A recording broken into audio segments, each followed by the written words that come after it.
ဒီနေ့မှာကိုရီးယားစာမှာဆရာကြီးတွေလည်းသိရဲ့ grammar လေးတစ်ခုကိုပြပြမယ်နော်။ဘာလို့မလဲဒီအဲ့ဒါဒီချက်ပြောမယ့်ဒီနေ့ grammar လေးကကြတော့ယောဂန်ဂျီအန်ခါဆိုတဲ့ grammar လေးပဲဖြစ်ပါတယ်။ယောဂန်ဂျီအန်ခါ grammar လေးကကြတော့ဒီလို adjective နဲ့တွဲတယ်ပေါ့နော်။အဲ့ဒါလည်းကြည့်စရာမလိုဘူး။သူရဲ့အဓိပ္ပာယ်ကကြတော့တော်ရုံဒီလိုမျိုးဖြစ်တာမဟုတ်ဘူး။တော်ရုံဒီလိုဖြစ်တာမဟုတ်ဘူးပေါ့နော်။ဒီလိုဥပမာနဲ့ကြည့်မယ်ဆိုလို့ရှိရင်နိုင်ချီကယောဂန်တော့ဂျီအာနာယောအဲ့ဆိုလို့ရှိရင်ရာသီဥတုကတော်ရုံပူတာမဟုတ်ဘူးလို့ပြောတာဖြစ်ပါတယ်။အဲ့တော့အရင်ပူတယ်လို့ပြောနေတာပါ။ဒုတိယအကြောင်းကကြတော့ဘာနီယောဂန်ခက်ကြီးအာနာယော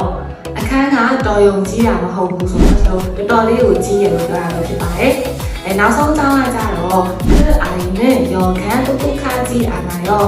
အဲ့ဒီကလေးကတော်ရုံညံကောင်းတာမဟုတ်ဘူး။ညံဟိုပေါ့နော်တော်တော်လေးကိုညံကောင်းတယ်လို့ပြောတာလည်းဖြစ်ပါတယ်။ဒီနေ့မှာတော့ဒီချက်က level 3 4လောက်ရှိရဲ့ grammar လေးတစ်ခုကိုမိတ်ဆက်ပေးခဲ့ရမယ်ဖြစ်ပါတယ်။ဒါဆိုရင်နောက်ပတ်တွေမှာလည်းရှားဗီဒီယိုတွေနဲ့ပြန်လာခဲ့ပါမယ်။ဒီချက်ကတော့ EFT ရဲ့ချက်ကိုပဲဖြစ်ပါတယ်။အညာ